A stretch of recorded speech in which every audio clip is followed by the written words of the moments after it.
Olá a todos e a todas, vamos a mais um vídeo da nossa disciplina de metodologia da pesquisa jurídica e da extensão. E neste vídeo nós vamos trabalhar um assunto fundamental da metodologia, que é a citação. E como de costume, nós vamos começar abrindo o padrão de normalização da PUC Minas.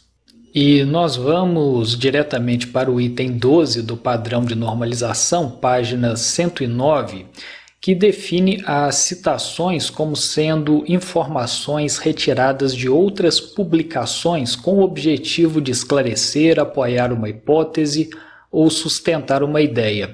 Ou seja, num texto técnico, num texto acadêmico, para que se garanta a confiabilidade da informação, é necessário também indicar a todo momento, na medida em que nós vamos escrevendo o nosso texto, qual é a origem daquela informação, de qual autor, de qual obra foi retirada aquela ideia. É isso que dá a base científica, a base teórica necessária para nós sustentarmos aquilo que estivermos colocando no texto que estamos escrevendo. E essas citações podem ser citações diretas ou indiretas. Aqui nós não vamos seguir a ordem do padrão de normalização para a explicação ficar mais didática. Nós vamos começar com as citações diretas.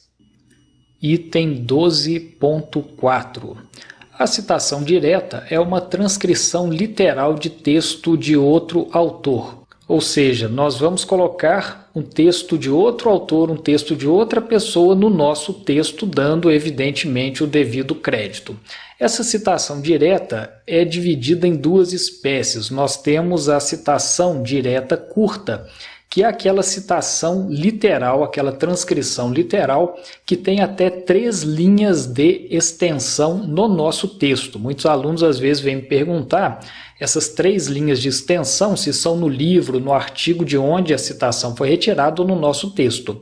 Essa medição evidentemente é feita no nosso texto, com o nosso texto já formatado, com os 3 centímetros da margem esquerda, 2 centímetros da margem direita, o tamanho da fonte Arial, Times número 12, para que fique padronizada essa referenciação. Então, a chamada citação direta curta, aquela transcrição literal que tem até 3 linhas no nosso texto. Ela é feita de maneira muito simples, abrindo aspas no início do trecho que vai ser transcrito, fechando-se as aspas no final do trecho transcrito, sem qualquer tipo de mudança de formatação. Então, o uso das aspas demarca o início e o fim do trecho alheio que está sendo transcrito no nosso texto. Vamos ver aqui um exemplo no Word. Este parágrafo traz aqui bem no seu início já uma citação direta curta. Aqui eu venho escrevendo: destaca-se que a Revolução Francesa, abre aspas. Então aqui quer dizer que esse trecho que vem na sequência não é meu, mas do autor que vai ser citado. Desencadeou em curto espaço de tempo a supressão das desigualdades entre indivíduos e grupos sociais como a humanidade jamais experimentaria até então, fecha-se as aspas. Então, isso que está entre aspas, esse trecho que está aqui destacado entre aspas, é um trecho alheio. Então, nós temos aqui um exemplo, reparem que ele tem menos de 3 linhas de extensão, aqui 2 linhas, né, aproximadamente, e na sequência uma nota de rodapé número 25, indicando a origem desse trecho alheio. Então aqui um trecho do Fábio Conder Comparato, Afirmação Histórica dos Direitos Humanos, edição, local, editora, o ano 2007, e aqui uma novidade. Então nós vamos colocar na nota de rodapé a referência completa de onde foi extraída essa citação curta, essa citação direta curta. Então a novidade é que apenas a indicação do número da página. Então essa referência é feita como aquela referência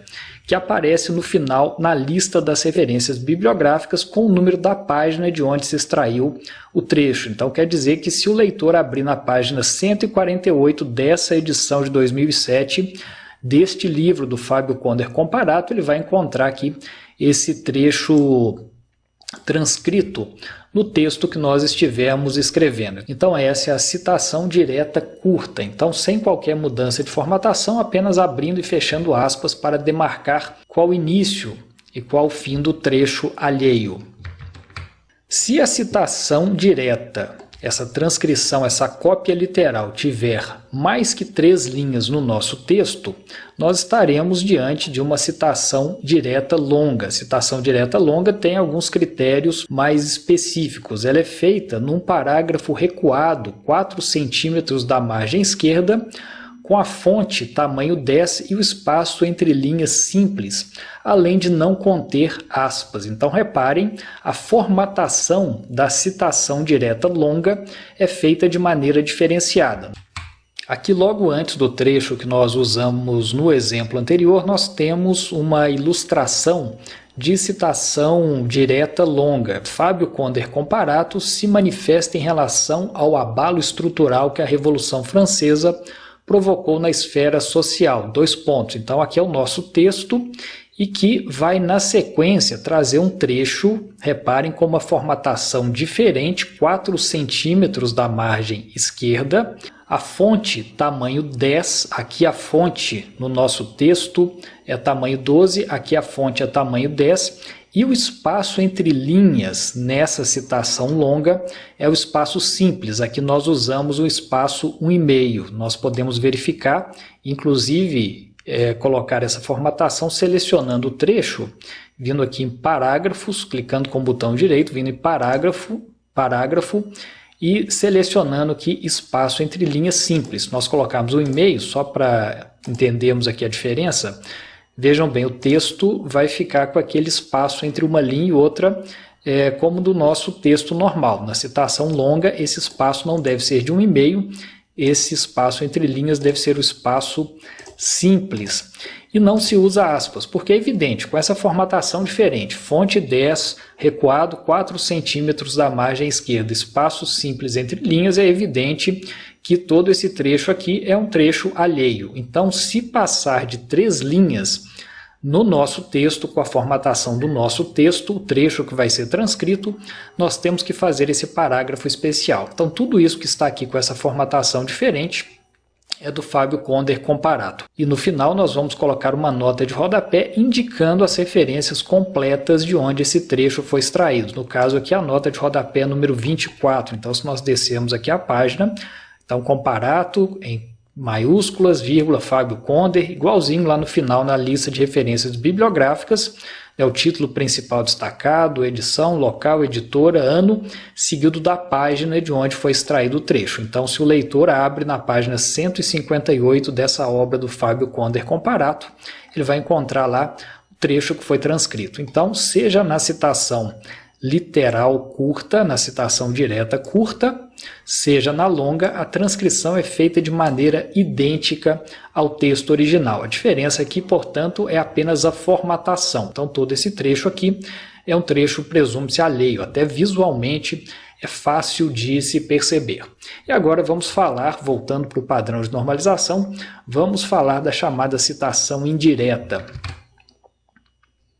No item 12.3 do padrão de normalização, nós vamos encontrar que a citação indireta é aquela em que as ideias são reproduzidas sem a transcrição das palavras do autor. Ou seja, nós vamos usar conceitos alheios, mas explicando com as nossas próprias palavras. Ou seja, nós vamos escrever um texto que é nosso, mas fazendo referência à origem daquela informação.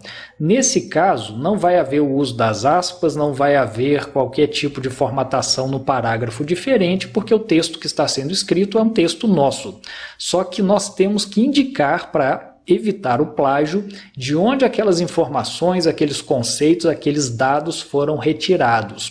Aqui o padrão coloca que a indicação do número da página é opcional, mas mesmo assim eu recomendo fortemente que, ainda que a citação seja indireta, que na medida do possível se indique a página, se indique o capítulo, pelo menos, de onde aqueles conceitos, de onde aquelas ideias vieram. Vamos ilustrar aqui no Word. Nós vimos aqui a citação direta longa, a citação direta curta, e na sequência desse parágrafo nós vamos ter uma citação indireta. Os discursos revolucionários transpostos na famosa tríade liberdade, igualdade e fraternidade significaram, do ponto de vista prático-jurídico, a instauração de um novo modelo social e econômico, totalmente desvinculado das amarras do absolutismo e dos estamentos advindos do feudalismo. E aqui nós temos uma nota de rodapé de número 26, nós formos lá no pé da página, Vanessa Cristina Bastos, Cotas no Ensino Superior, página 65 a 80. O que isso quer dizer? Quer dizer que esse trecho, que está aqui sem aspas, mas que traz uma referência no final, é uma espécie de síntese, é uma espécie de leitura livre, é uma explicação dada por nós de um texto alheio, no caso da professora Vanessa Cristina Bastos. Então, se eu for ler entre as páginas 65 e 80 da sua obra Cotas no Ensino Superior, eu vou encontrar aqui esses conceitos trazidos no final desse parágrafo. Então, reparem, o texto é escrito por nós, mas os conceitos, os temas, as ideias são alheias. Então, para se evitar o plágio, nós vamos fazer a indicação em nota de rodapé, valendo-nos de informações de fontes alheias.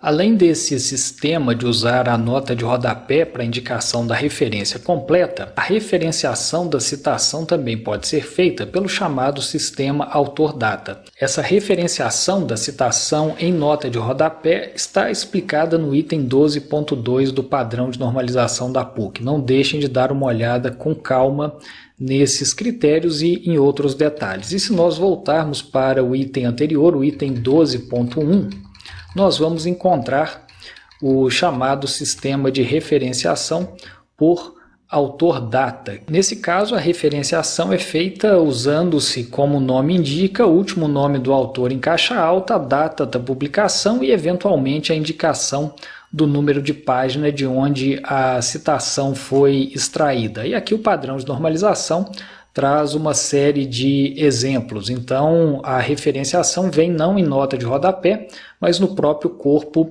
do texto.